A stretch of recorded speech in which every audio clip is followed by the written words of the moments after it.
Good morning, afternoon, evening, wherever you are, and welcome to the latest edition of Free Thought Hour. First of all, welcome my co-host, Tercia. How are you, Tercia? John, it's cold. I'm sitting in front of the heater in the front room of our new house. And I told you before we started that this is, I think, the first time in 3 weeks that I'm really ready for the show. All the other times when I either wasn't here or I was just sort of holding things together by some miracle. So I'm really looking forward to tonight. Well, you've had a stressful time, haven't you? Moving house and setting up your school in a new building, and then having to struggle with load shedding and connectivity problems. But Absolutely. If you're cold, you've got a cat to cuddle. I've got 3, in fact, with me, and I've got the heater on. But John, I'm, I always think, no, I don't. Sometimes I'm just astonished that you think you know a lot of people and you know a lot of skeptics and there's nothing new, sort of who can be, what else can you do and who else can you meet? And then you come up with somebody like our guest of tonight, Susan Gerbic.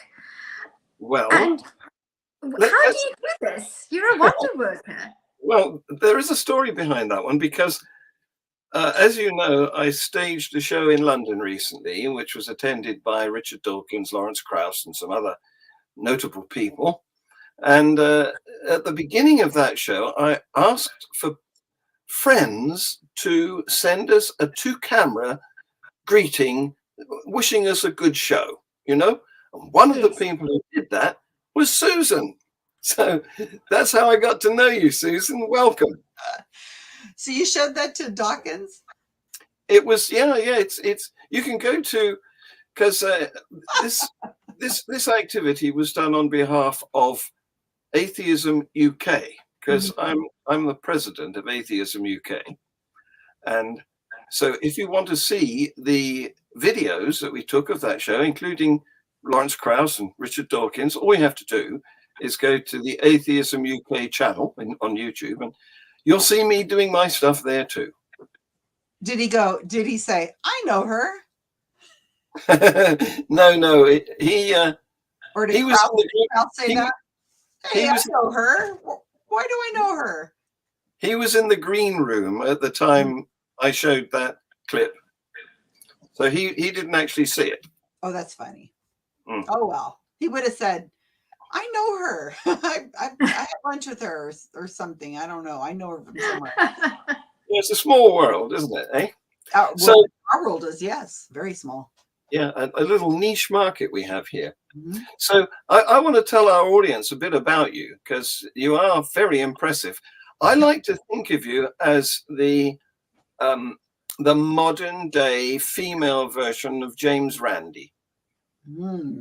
That's impressive. I like that. Boy, wow, howdy.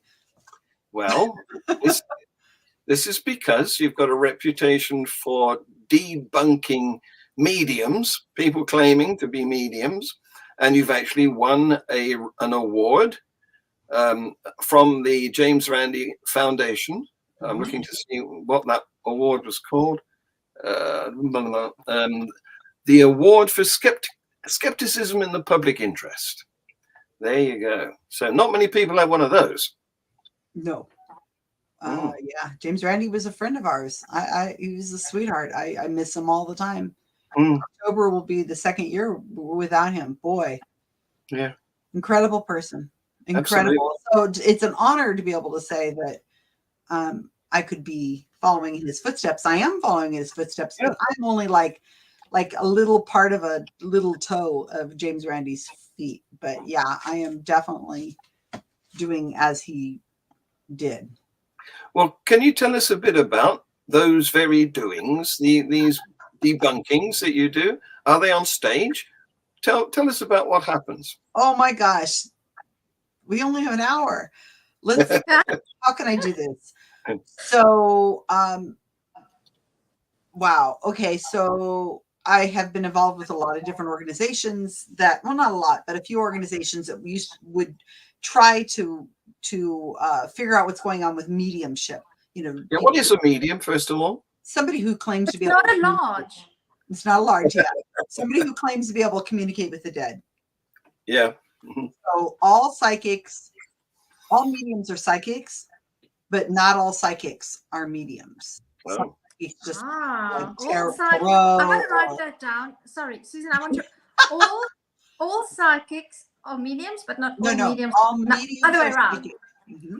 You've no need to write it down. This is recorded. Yeah. So you can But play I it want back. to make it All medium. mediums are psychic, but not all psychics are mediums. So yeah, so there's all kinds of different in the psychic world, but we use the generic term psychic because it just kind of is something that people still know, like UFO. We know what a UFO is, even if there is we're supposed to be calling them UAPs now. We all kind of know what that means, that term. So I was involved in different organizations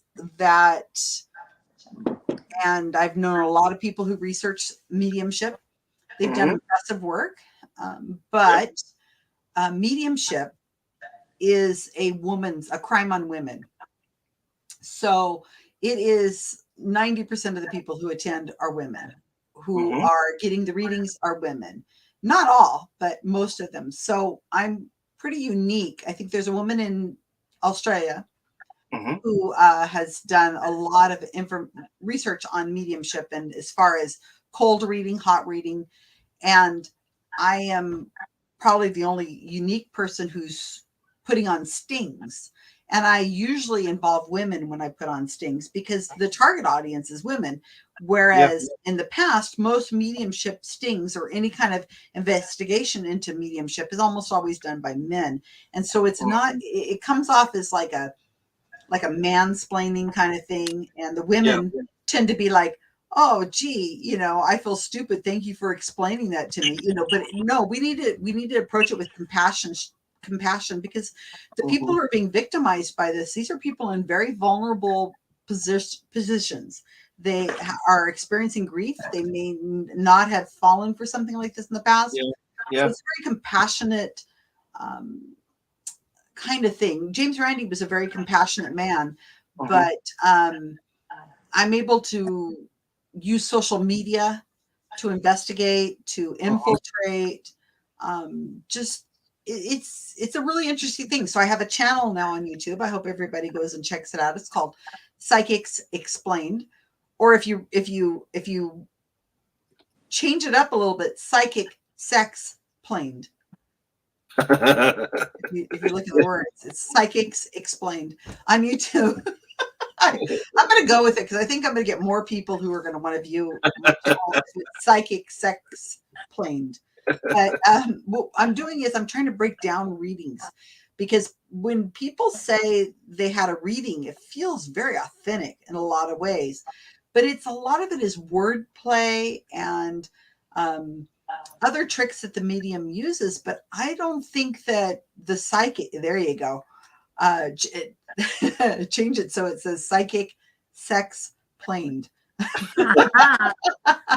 Susan, I want to ask you two things. Firstly, whether you are in contact with the chaps from and Cara Santa Maria from Skeptics Guide to the Universe, because that would be interesting. And the fact that you mentioned hot reading and cold reading, many people don't even know those terms. So when they have this experience and you tell them, listen, this was a classical cold reading or this was hot reading, they sort of look at you and they have no idea. And I think those terminologies need to be explained. And then the second thing I wanted to ask you is, when you do these things, I'd really like you to explain to us, how do you identify how you're going to do a sting? And thirdly, I've seen that I get on YouTube, I get these ads. I'm not on ad-free YouTube, and I like the ads because they make me aware of things that are going on in the world. And there's one particular ad that often pops up, and I always watch it because I want to know whether you perhaps have done a sting, and I actually don't even want to say the name, on Kasamba and their psychic readings. Are you aware of them and that they do extensive advertising on YouTube? And so that's Should I be writing these questions down? I don't know. But there we go. Okay, so yes, I know the SGU. We did some lectures together in New Zealand and Australia. And 2019, right before the pandemic, which no psychic predicted, by the way. And that should have been the end of the psychic industry right there. Boom, done, you know. So, but, sorry to interrupt again. No psychic predicted it, but I remember reading in a National Geographic from about 15 years ago. There was an extensive cover article about the next pandemic and that it would probably come from China. And the only thing they didn't get right in that article was that it wasn't a variation of bird flu that caused the pandemic. And I actually still have that National Geographic, and I read it again when the pandemic broke. So the psychics didn't predict it. They don't but subscribe. They don't subscribe to National Geographic, and they should. Absolutely. They could have done it.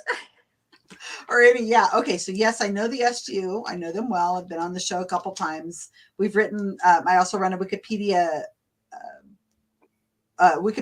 group that writes Wikipedia pages. And so we've been extensively writing Wikipedia pages around the SGU's world.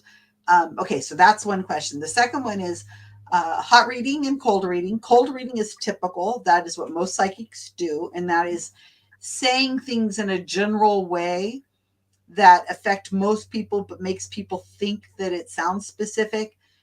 They do a lot of wordplay. They throw out generalities, like they can sum up a person how they appear, how they sound. On Zoom, you can look at the background. My background, you can see people back here. You can see flowers. You can see lots of different objects and hear me speak. You can make assumptions about my age, my nationality, how I'm presenting myself gender-wise, all those things. You can make assumptions about me. You could say, well, she looks like she's in her 60s. Her parents are probably not alive. So you can make a statement saying, I'm seeing that there's an older person ahead, around you. Very good chance that my parents are not going to be alive, and definitely my grandparents are not going to be alive. So that's all cold. In other words, you do not know anything about the person when you walk in. That's most psychics and mediums.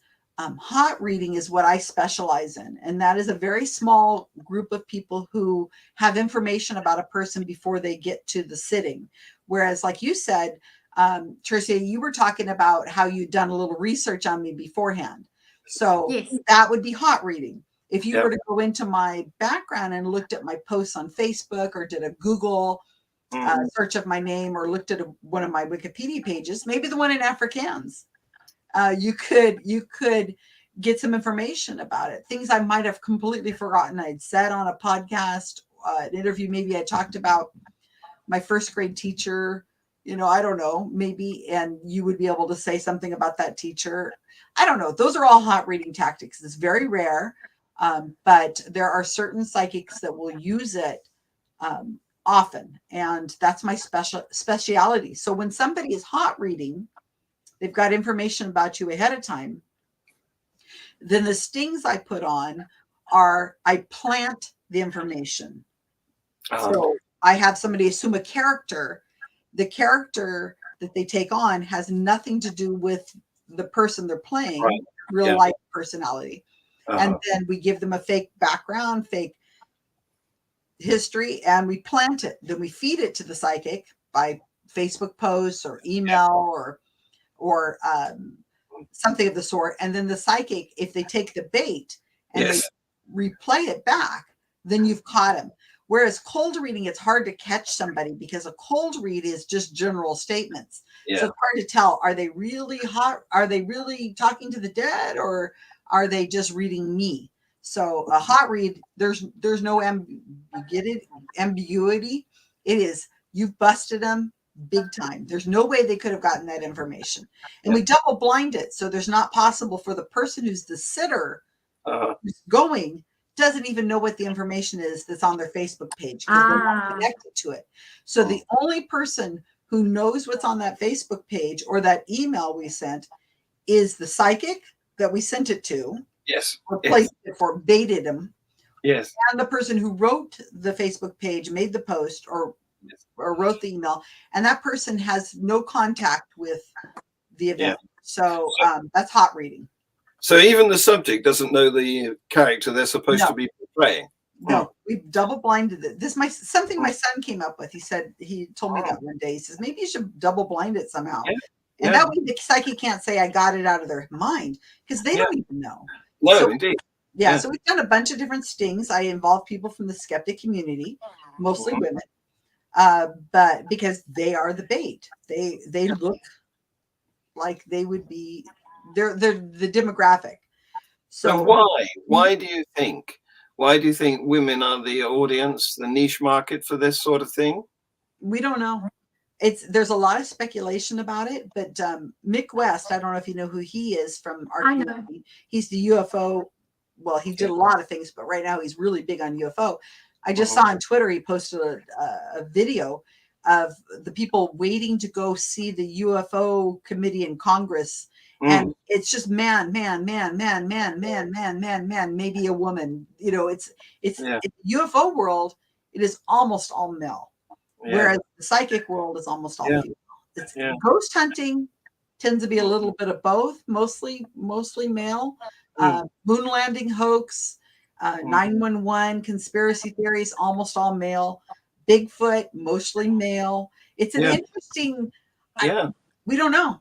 I don't know. I think there's probably a PhD waiting for somebody to figure it out. Yes, but, it probably is. All I know is that it is definitely a female issue. I get messages from women constantly talking about how they were taken advantage of, or how they now figured it out because they watched one of my videos, or But it's extremely intimate. Problem. There's no entertainment value whatsoever in it. And I think I'm missing one of your questions. What was the other question you had? Oh, I don't know. I don't remember either. but well, we need to do a psychic examination of your memory to find out what it was. There we go. I bet we could figure it out. It'll come to me. Well, it was probably not important. It was neither hot nor cold. It was lukewarm. So I was going to say, I'm wondering whether, in comparison to those other conspiracy things that you mentioned, like UFOs and I don't know, the what do you call that animal that doesn't? Bigfoot. Bigfoot, yeah. In comparison to those sorts of conspiracy things, reading is very relationship, personable. So I'm wondering whether that's what attracts more women than men. We don't know. Women tend to be more likely to be expressive. They need that outlet. They're associated. We don't know. It could be a lot of reasons, because some men, they don't get emotional and they don't cry about things, but they go to a medium and it gives them permission to be able to let it out. But you still don't see a lot of men going. If you see men going, they're usually with a woman. With the women. It might be a historical thing as well. I've been listening to Stephen Fry's Victorian Secrets on Audible this week. And it's interesting that the whole psychic and mediumship movement, at least in the Victorian era, it was women who started it. It was, and I think there's a strong historical connection to it as well, because it was easy for women to do that since they were homebound. They didn't go out. And so there's definitely a strong historical. Definitely. It was sexualized. The women in, at least in America, a lot of them would be, they'd when they would do like Houdini and other people would go to the seances to try to catch them or not catch them. They would tie them up. They would look in their clothing. Some of them would do it nude. The seances. Oh yeah, it was very sexualized. It was a chance for women to be able to be, to exhibit this other part of their lives. Victorian era. There was there have been some mediums that they would. I don't know how true this is, but the medium would materialize the wife of the dead man who had come, and then he would be able to go off and have sex with her. And It was it was permission for him to be able, of course, it wasn't his wife, it was some other woman, but. Well, in the spirit, it was his wife, you know. I mean, Yeah. sex and money does have to enter into it. Lots of women in mediumship. It's a big deal. It's a way of women to be able to make, and even now, they can make an income and they can stay home. They can do it from home, especially now we're all on the internet using Zoom. Plus, it's one of those things that they can tell themselves they're helping people. Yeah. And a lot of mediums do believe they're helping people. Yeah, I'm sure they do. Yeah. And that's the thing that's coming back, as you say, because back in the Victorian era, you had to make your own entertainment at home.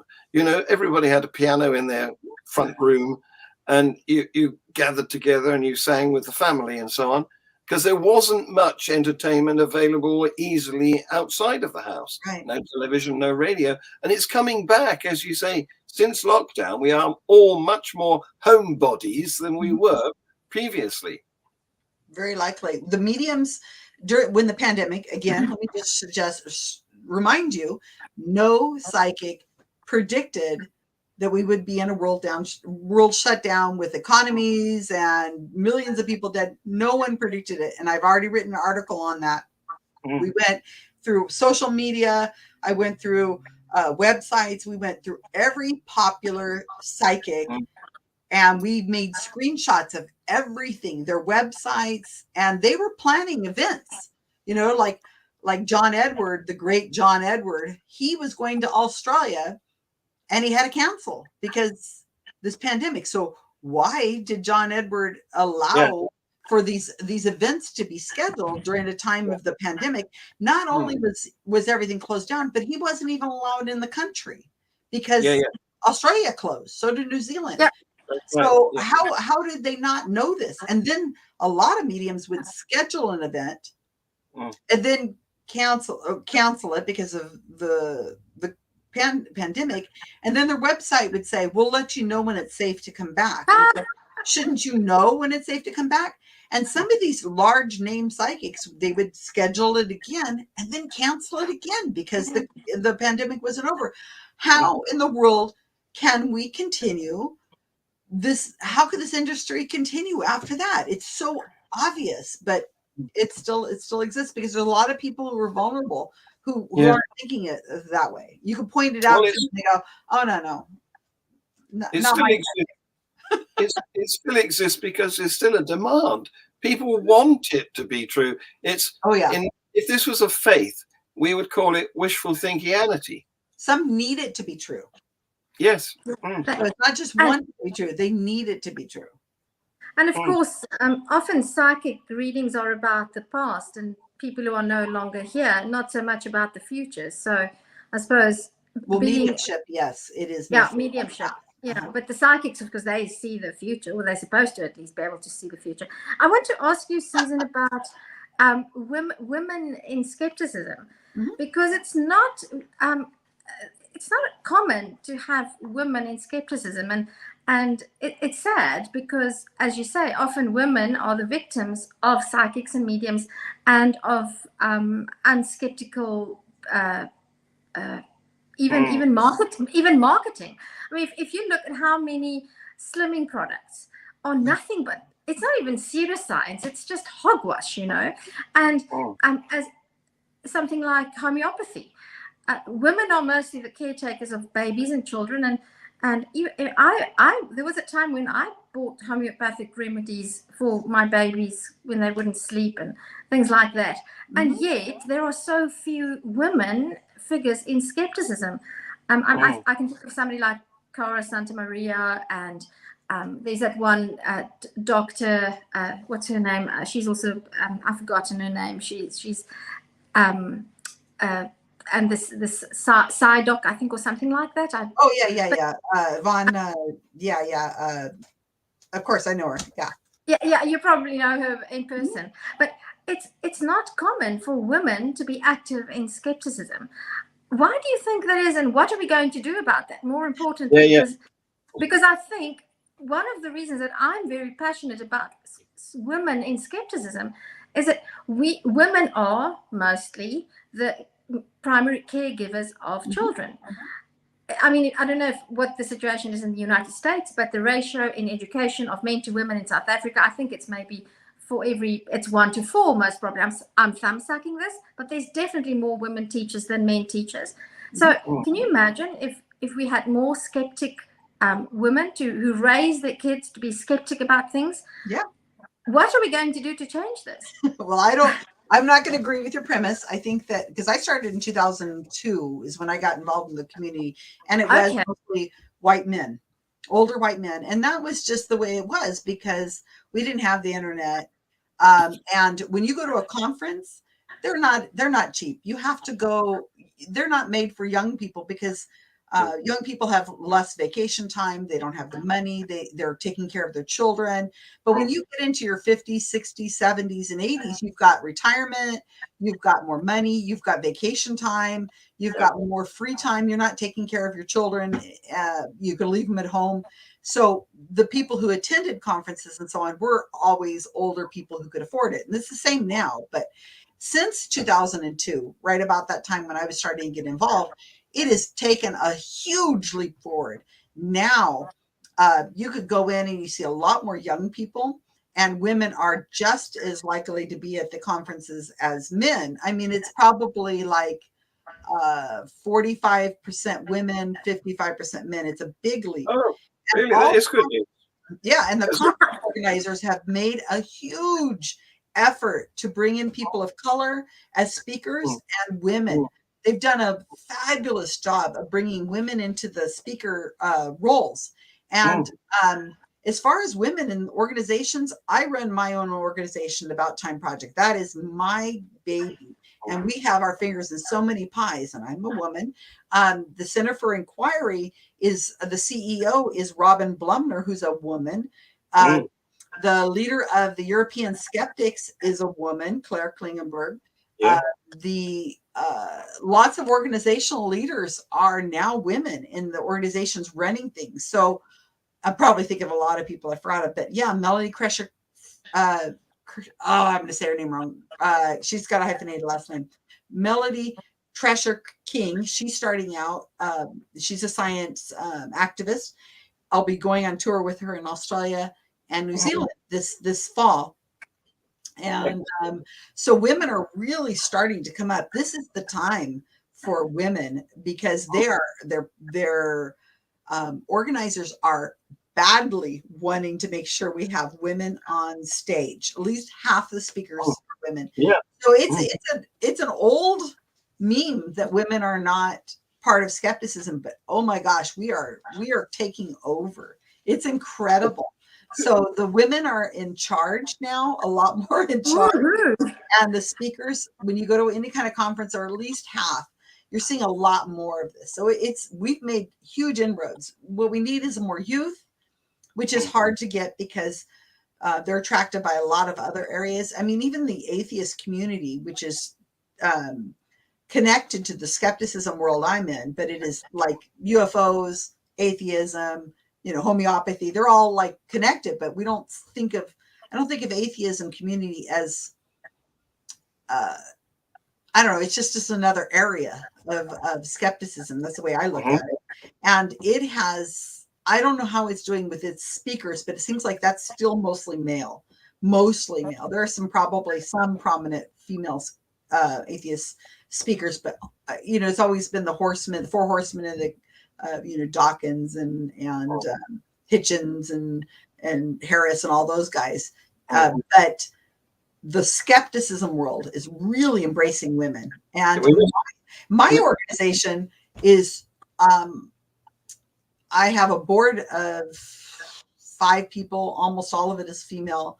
I have so many people in positions of able to do things in my groups that are almost all female. So it's not by choice. I didn't look for them. It's just I found people who were, able to complete tasks and doers and did a great job. I have a lot of different people who are involved, but I'm trying to grow the community. I'm trying to find those people. Untapped sources. But yeah, we're getting people of color. That's another issue. Trying to get getting more representation from other areas, but they're trying. Organizations are absolutely reaching out and trying to get them. That's something that we need to work on in South Africa, because in South Africa it's definitely not the case. Yeah. Skepticism. So we seem to be sucking at the back teat again. When we finish the recording, remind me to tell you about my own little undercover sting operation with African traditional healers. That is it's something that you might find really interesting, but I won't. I've mentioned it before, so the regular viewers will know about. But remind me to tell you about it, because that is something that is as much as perhaps even more of a problem than psychics and mediums. Oh, it's all a problem. There's a huge community of that in India. India is the godmen and the healers. It's awful. And it's dangerous. You can get yourself killed if you do something against the godmen who are going to the villages and doing just simple magic tricks. Yeah. It's awful. I don't want to be in a lot of these. No, that's not my area. I'm trying to just do my little world. Psychic mediums that are celebrity psychic mediums is mainly what I focus on, but absolutely so much work. Have you ever been charged, or have you ever been sued by a medium for taking their money, their income away? Not yet. Not yet. I had an article in 2017 in the New York Times magazine that was one of our biggest articles, and I like to do a lot of my work through other organizations. They publish things, and so that way, if there's some kind of problem, they'll help me out. They are the final say. But a lot of the things I write about psychics, a lot of the articles I do, those are already vetted by one of the attorneys at the Center for Inquiry, who writes Skeptical Inquirer magazine. A lot of my work has to go through somebody to double check, because I can't call somebody a liar or a fraud. I mean, I can't really do that, but I can call them a grief vampire. I can say bad words about him. I can say what I think about him, but I can't use those other words like con or fraud. Now, the UK is a little different. That's a little bit of a mess over there. The UK skeptics have a lot of problems with the laws of, it's different. You know, you have to, you could be sued. Defamation and libel. Different. So the UK has a lot of different problems. So I haven't really dealt a lot with the UK psychics. I've dealt with, I had quite a good sting on a psychic healer in New Zealand, and I probably will do some in Australia, but America is mainly where I focus, not necessarily the UK. That one you mentioned, now I'm remembering what you were talking about on YouTube. You keep getting these ads for these psychic people. I've not heard of them, but they're just a dime a dozen. There's just so many out there right now, especially with the internet and the pandemic. You could put up a shingle. You don't even have to have a website anymore. You just open up a PayPal account. You say, I'm doing readings, and boom, you're doing readings, and you get a following. And then you can, if you're not doing well, then you change your name, go to somewhere else. It's so simple to do this kind of stuff. I don't really focus on those, because those are kind of the mom and pop kind of psychics. And besides, once you get down into it, if they're doing mediumship, it's all just cold reading. So I'm more focused on finding those who are doing hot readings. Hot reading, okay. Yeah, because those can be caught. Yeah, like Peter Popoff was called. Yeah, like a Peter Popoff. Absolutely, yeah. Just like Peter Popoff, who is a faith healer. Funny that you mentioned that, because I'm archiving one of the early founders of the modern skeptic movement was optical illusionist called Jerry Andrus, and I have his everything. I have everything. He had written optical illusions, skepticism, all that kind of stuff, and I'm archiving it to give to somebody who's going to hopefully write a biography on him. But one of the things I found, I was listening to these cassette tapes, because I'm not transcribing, but I'm taking all the cassette tapes and I'm making them digital. And I was listening to one just a couple days ago, and on the tape, it's James Randi. Jerry Andrus calls James Randi and records the conversation with a couple other people in the room, and they're talking about Popoff and what happened behind the scenes. I'm like, I can't believe that I have this phone call that nobody's ever heard since they made the call. And it's just sitting on a cassette tape somewhere. So, I mean, the things I'm finding out is amazing. So, wow, there's a lot of history going on with the world as we thought we knew it. Yeah, a lot of things go into those preparations. Watch this space. There's a lot of stuff going to come out in the near future. So much information. John, can I go ahead, or do you want to ask? Because I want to dig in. Oh, you've frozen. I guess John's next. Yeah, that's going fast. Are we only on an hour? My gosh, we're almost. Yeah, we are. I'm quite strict about the hour. Oh, she's back. But look at candlelight now. Spooky. That's look at scary. That. Ooh, we could do a seance. Hold it below your chin so that you look really spooky. Talk with a funny voice. It's hot. It's going to burn me. Oh, don't do that. Now we're in the psychic part of the program because we have what's called load shedding, but I don't know if you know about our rolling blackouts, but fortunately tonight I am prepared. I'm a psychic. Great. I got the ESCOM app on my phone and it tells me when the power is going to break. But I want to dig into the details. Sorry, I hope this is not making a noise. I'm making a what? Sorry? It's not making a noise? No, we can't hear you. The flame. It's a slight gas light. It's not making a noise? Very slight. Okay. I'll just move it. We'll just say it's the ambiance. Okay. Yes. Yep. So when you do the sting operation, do you give feedback? So you've now identified a psychic medium and you've exposed them. Do you? Oh, there goes John. John, I'm scared. You're making me scared now. I'm terrified now. It's just afternoon here. I can't even do that here. Oh, John. So then, do you tell? Do those people have regular customers? Oh yeah. And can you convince the customers? And do you succeed in convincing the customers that they are in fact victims? And I'm asking this because it would seem to be so easy to tell someone, listen, you've been duped. But there was this, it was James Randi who got that student and he set him up and they had events and then they showed people that this guy was a complete fake. And there were still people who said that even though the supposed psychic himself said, listen, I'm so-and-so, I'm a complete fake. They still said, well, you just don't know that you're a fake. You think you're a fake, but we know that you're real. You're talking about the Carlos affair where he went to That's right. Yeah, Carlos. Exactly. That's right. I've forgotten. See, you know. I know my skeptical history. I know my James Randi. You're a true absolutely. He's a friend. I definitely know his history. Yeah, sure. So people, okay, so you're a true medium and you don't know it. Okay, so here's how it works. I never expose anybody at an event. We go in character. If we do it live on a Zoom event, we stay in character the whole time. Whoever's there, I usually don't get to do it anymore because I'm known. So I send other people, or I go with my camera off and audio off.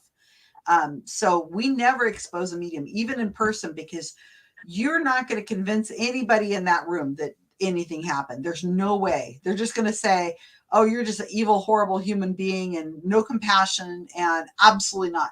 Besides, if you stay in character, you're going to learn a lot of information.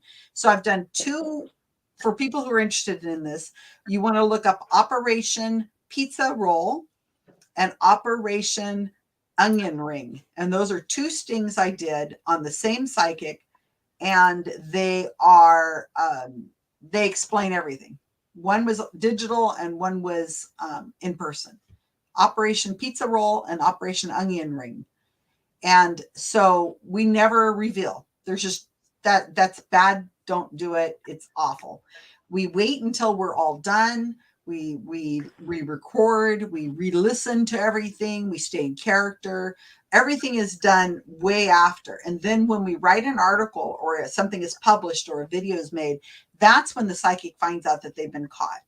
So when we did the New York Times article in Operation Pizza Roll, when the reporter who was writing this up for the New York Times contacted the psychic like a year later, that's how he knew he had been busted. So as far as he knew, no idea. So we don't reveal.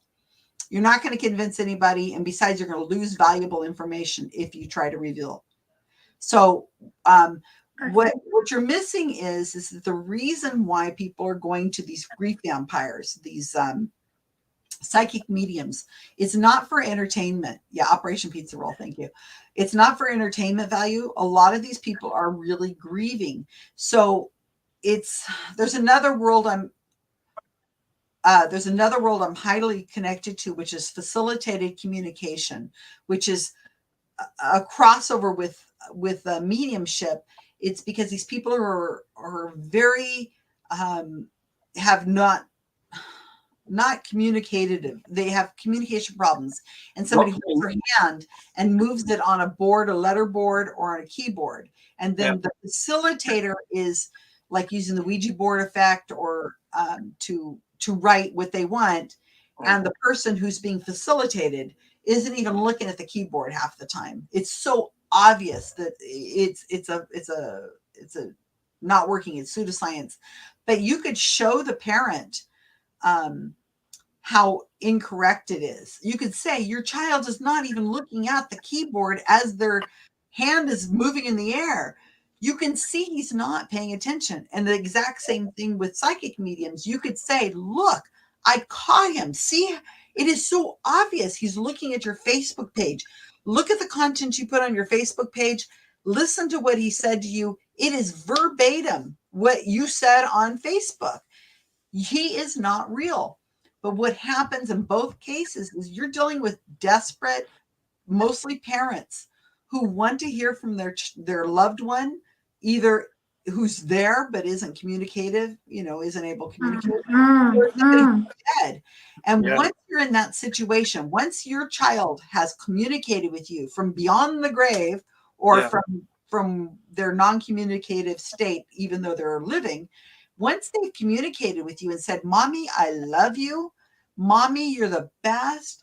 I love you so much. I'm so glad you've connected with this person because now I can tell you all the wonderful things, how much of those wonderful things you've done for me. And you see these parents and they're crying and they're just like, they're a mess. Their face turns red and they're just, my child is talking to me. Oh my gosh, my child is connecting to me. Yeah, there's no way you could ever say that was a fake. That was a cheat. He cheated. They're not going to look at it. They're going to be like, no, I don't care what you say. There's no way I'm going to, because you can't. They're already over that. The disbelief. So the best thing you can do is educate people who are starting to get into it or people who are questioning. So that on my channel, Psychics Explained, we'd look at the methods of mediumship and we'd look at the details of why is it that people think this is real. So it's a method. It's not just throwing out the alphabet to people. That's what John Edward does, but it's so much more. It's a skill. These people have done thousands of readings anyway. Yeah, it's a bit like street epistemology. You can't argue them out of it. You've got to help them to see that they are wrong. Only some people are going to see. And if we bust a psychic, and I do it all the time, and we show them how it's done, they just say, oh, well, then what about the other psychic? Or who is real? Yeah. You can't explain to them. They're all fake. They're not ready to do that yet. Some people do. Now, I get messages from people all the time that write to me and they say, I can't believe I fell for this. I was very vulnerable. And now I understand. I see the methods. And some of them are ready to just take all psychics out and say, okay, no psychics are able to do it. but a lot of them really aren't. They're just not ready for it. It's like saying there's no God. Yeah, yeah. I mean, there's money in this, isn't there? There's money, there's power, there's privilege, there's all kinds of things going on. People want to hear these things so much and don't want to let go of their belief in them so much that they'll pay to have their biases reinforced. Yes, absolutely. Absolutely. There's just no, so there's ranges of people who this is happening to. The best is to educate. I like the idea of educating our skeptic community, because I think that we're flippant about it. We make fun of people who are falling for these beliefs, or romance scams, multi-level marketing scams. We're all vulnerable. We can all have these things happen to us. I've fallen for things, and people around me fall for things. You think you're a good skeptic, and then somebody comes in a sneaky way, and then they get at you, and you, next thing you know, money's coming out of your account, and you feel like, I don't want to admit I'm stupid. I don't want to admit that I fell for it. So you don't come forward. That's the other thing. Women don't want to come forward, and they do not want to say, I have just fallen for this. I can't believe I did this. I feel so embarrassed. So, yeah. But Susan, what I like about your approach is that you have that empathy for the victim. Absolutely. And one cannot be angry at the victim for not realizing that they're a victim, because, as you just said, to recognize to oneself that, geez, I was stupid. How did I do this? It's a very, very big jump to make. And I think the right approach is to show that we as skeptics are as vulnerable. When I speak about my sting undercover, where I actually went into this traditional healer's little room, and there was one moment where the ambiance that he creates is so powerful. I mean, I went into this as a full-on skeptic, and there was one moment where I had to acknowledge to myself that the thought crossed my mind, what if this is real? Because they are so skilled. There was one moment where I had to repeat my husband's name 3 times, which I did. And I was astonished, actually, at how what effect that had on me.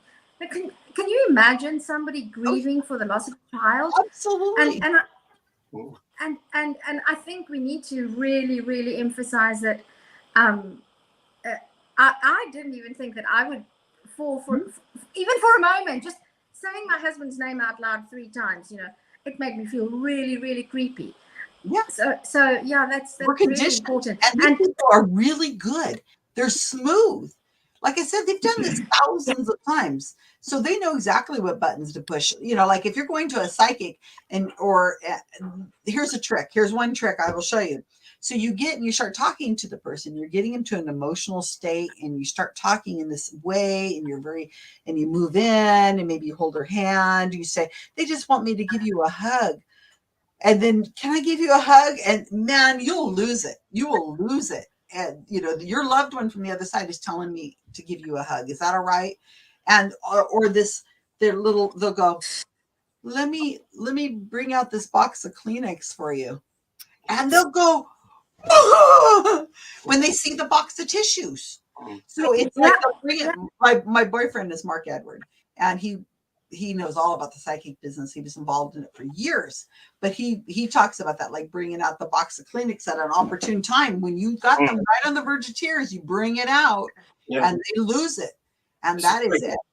The emotion, it's amazing the tricks they use. It's incredible. The untapped emotions that we mostly have pent up in ourselves, we're able to get those out. And if I'm sure it feels amazing, but then, so does crack cocaine to somebody probably too.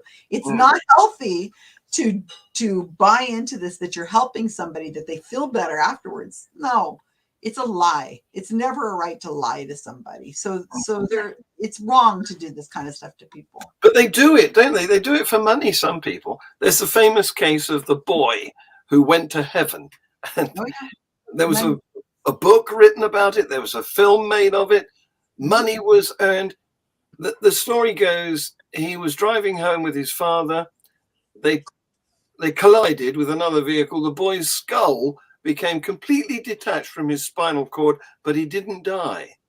2 months after the crash, Alex, that's his name, emerged from a coma as a quadriplegic and started to tell his family and friends about traveling to heaven and meeting Jesus and Satan. So that developed. Many. Yeah, absolutely. Yeah, and then they tell themselves they're helping. Yes. They say, I'm helping other people find Jesus Christ. Yes. It was a New York Times bestseller. Yeah. And then a movie. But now, more recently, he's changed his mind. He's come out and he's admitted that he made it up.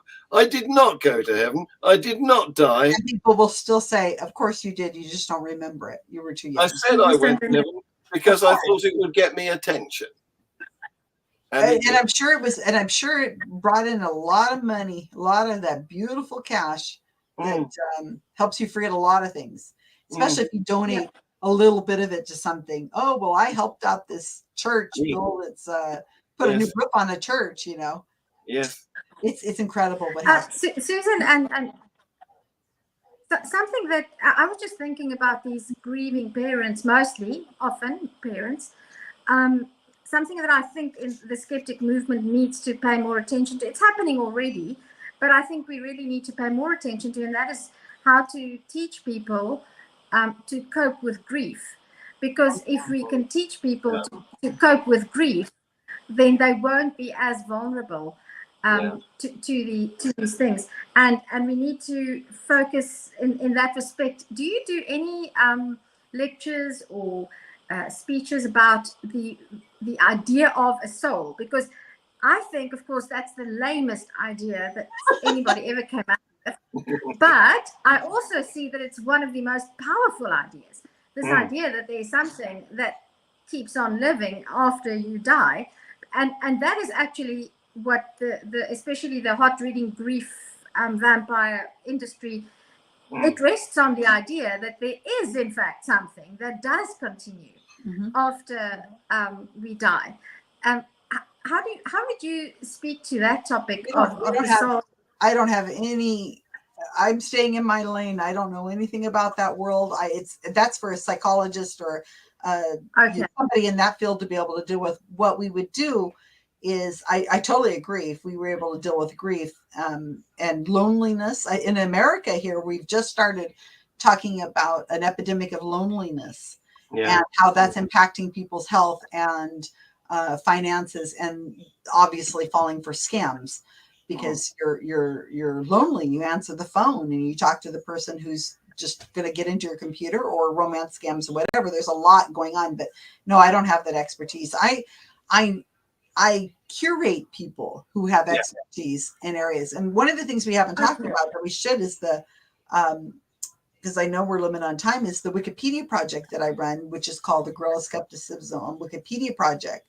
And that's where I train people to become Wikipedia editors.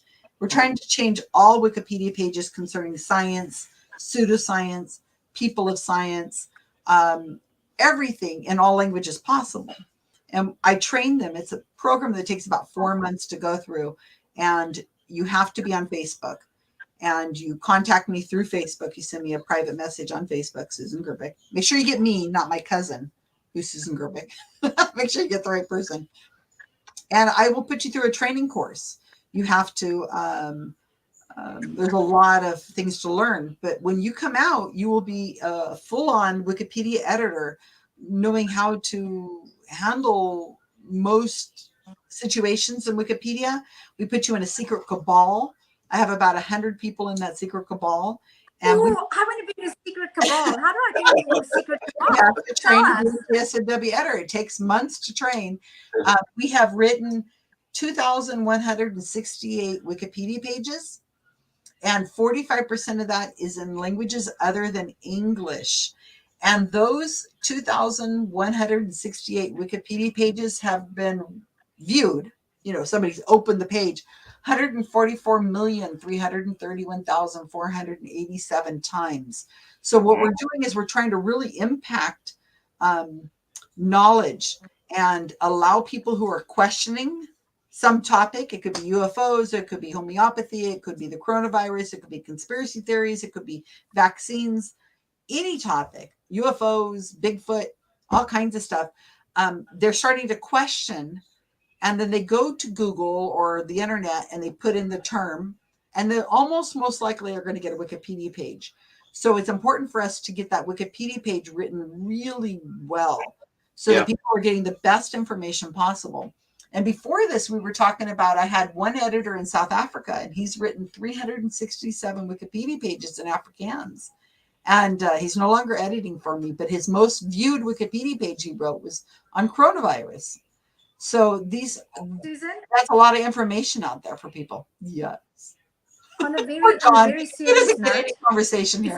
If I want to sign up for there's 4 minutes. Yes. But if I want to sign up for your Wikipedia editing course, what are there any costs involved? No. And how do I just find you on YouTube? And do I have to save some money to do it? No, there's no money involved. I would love to do it, and I hope that there's lots of people out there who'd love to do it. So please take it. What you do is you're going to go to Wikipedia, open up an account, make a username. Then you're going to approach me on Facebook, send me a private message on Facebook Messenger. It says, I'm so-and-so, here's my email, here's my Wikipedia user account. I want to learn how to be a GSoW editor. Please, please, please. And what I'll do is I'll give you a 2-hour training class. You will have to, it's at your own pace. It's a Google document and you have lessons you have to do. It takes 2 hours. And when you're done with that, you will have gotten a little bit of training, and it gives you the feeling of, is that how you do this? This sounds like fun, or no, this isn't my thing. When you're finished with that, you let me know. If you want to go forward with your training, then I put you into the secret cabal and I give you the full training document, and you go through it at your own pace. Takes 2 to 4 months, and you become a Wikipedia editor, and I do all the training. So that's all it is. There's no money involved at all. You just have to be able to use Facebook, and you have to be, self-starter, because I'm not going to chase you. You have to be able to do it yourself. You have to be able to go to lessons, complete them, finish them, and be done. I'd love to have an Afrikaans editor. Oh my gosh. He's gone now, 367 pages he created. But we write Wikipedia pages on vaccines. We spent a lot of time on vaccines during the pandemic. All those big name vaccine deniers, all of those people, pretty much, if you read their Wikipedia page, we wrote it. So hundreds of thousands of people access Wikipedia pages for some of the biggest names. Robert Kennedy Jr., the one that's out running for president in the United States right now, we wrote the Wikipedia page for the organization that he is anti-vax organization, Children's Health Defense. We wrote it in English and we wrote it in French. It's got 500,000 views. It's just incredible the power of being a Wikipedia editor in my project is, because you're able to do activism, you're able to educate people, and you don't have to confront anybody like I would like in a sting. There's none of that happening at all. You just work behind the scenes. It's all behind the scenes. You could do it at home with a cat. You could have 3 cats. You could have 4 cats. You're part of a secret cabal. And you're part of a secret cabal connected to people all over the world. Most of my editors in the United States or Australia, because I do a lot with Australia. Well, in the last few minutes, I want to give a plug for the show that I did just before this one, which is called Global Atheist News, because going on in the UK right now, it's not just America, but in the UK right now, there's a new faith that sprung up in Northern Ireland. In the UK, we have abandoned blasphemy in England, Wales, and Scotland, but not in Northern Ireland. It's still on the statute book there. It's protected. If you say something naughty about a faith in Northern Ireland, it's a crime. Ridiculous, but there it is. So a Nigerian pastor, and I'm putting quotes around pastor, has registered a company, a church, a Christian church, and he gives sermons that you can see on YouTube against witches. He says there's 5 different types of witches. Some people don't even know they've become a witch. They are accidentally witches. And that's going on right now. I'll put a link in this. Yep. In the details underneath this show. Incredible. So, ladies, thank you very much. You've been wonderful. We'll just go on for another 4 hours now. Well, I'm going to. Probably shouldn't. Check out my YouTube channel, Psychic Sex Planed, and you will learn all you want to know about psychics. Great. I can't wait. There you go. So, thank you very much, viewers. Thank Future viewers too. It's great to meet you. And here's the goodbye outro. Say goodbye. Bye-bye.